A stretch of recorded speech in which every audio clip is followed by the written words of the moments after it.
दिल्ली में काफ़ी केजरीवाल जी के खिलाफ इस बार एंटी इनकम्बेंसी दिख रही थी। लोग उनसे नाराज दिख रहे थे।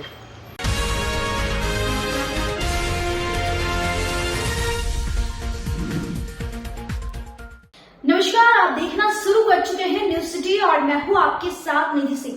पूर्व केंद्रीय मंत्री, राष्ट्रीय लोक मोर्चा के राष्ट्रीय अध्यक्ष, राज्यसभा सांसद उपेंद्र कुशवाहा ने दिल्ली चुनाव के एग्जिट पोल पर कहा कि अरविंद केजरीवाल के खिलाफ इस बार लोगों में गुस्सा था और अरविंद केजरीवाल उसे गुस्से को नहीं संभाल पा रहे थे और यही कारण है कि वो एग्जिट पोल आया है। यह बात बता रहा है कि इस बार वहां भाजपा की सरकार बनने जा रही है।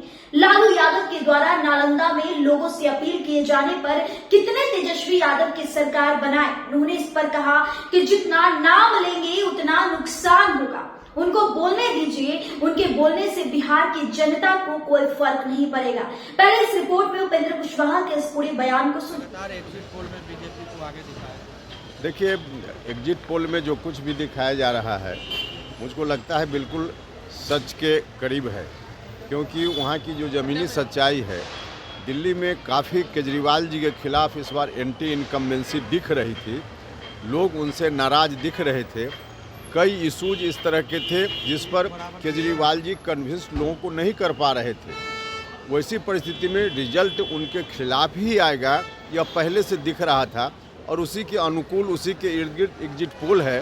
तो मुझको लगता है जो रिजल्ट आना है 8 तारीख को, उसमें यही आएगा, बीजेपी की सरकार वहां बनेगी। राज्य सुप्रीमो के गढ़ नालंदा में लालू प्रसाद यादव ने खड़े मंच से कहा है कि तेजस्वी मुख्यमंत्री बनाओ, किसी के सामने झुकेंगे नहीं। जितना नाम लेंगे तेजस्वी मुख्यमंत्री बनाओ, उतना ही उनकी पार्टी कमजोर होगी, उतना ही लोग उनसे दूर होंगे।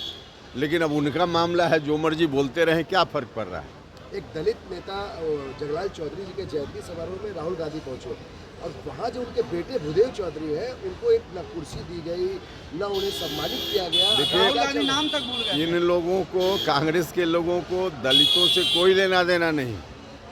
दिखावे के लिए या जनता में मैसेज देने के लिए इस तरह के कार्यक्रमों का आयोजन करते हैं या भाषण देते हैं कि हम दलितों के बहुत बड़े हितैषी हैं, लेकिन वास्तव में दलितों के बारे में, उनकी स्थिति के बारे में न तो कोई जानकारी है और न मन में कोई नियत उस तरह की है कि दलितों के उत्थान के लिए हम कुछ करें। तो इस तरह की स्थिति में तो यही होगा जो कल हुआ। तो आपने उपेंद्र कुशवाहा के इस बयान को सुना। उन्होंने सीधे तौर पे कहा कि प्रसिद्ध स्वतंत्रता सेनानी जगलाल चौधरी की जयंती समारोह में जिस तरीके से राहुल गांधी शामिल होने गए, उस कार्यक्रम में उनके पुत्र को सम्मान नहीं मिलने पर उपेंद्र कुशवाहा ने कहा कि राहुल गांधी जी हो या कांग्रेस को, इनके दलित महादलित के सम्मान से कोई मतलब नहीं है, इनको उत्थान से कोई मतलब नहीं है। सिर्फ और सिर्फ यह लोग दिखाने के लिए कार्यक्रम करते हैं। इस रिपोर्ट में बस इतना ही। देखते रहे न्यूज सिटी के साथ। मैं निधि सिंह, बहुत बहुत धन्यवाद।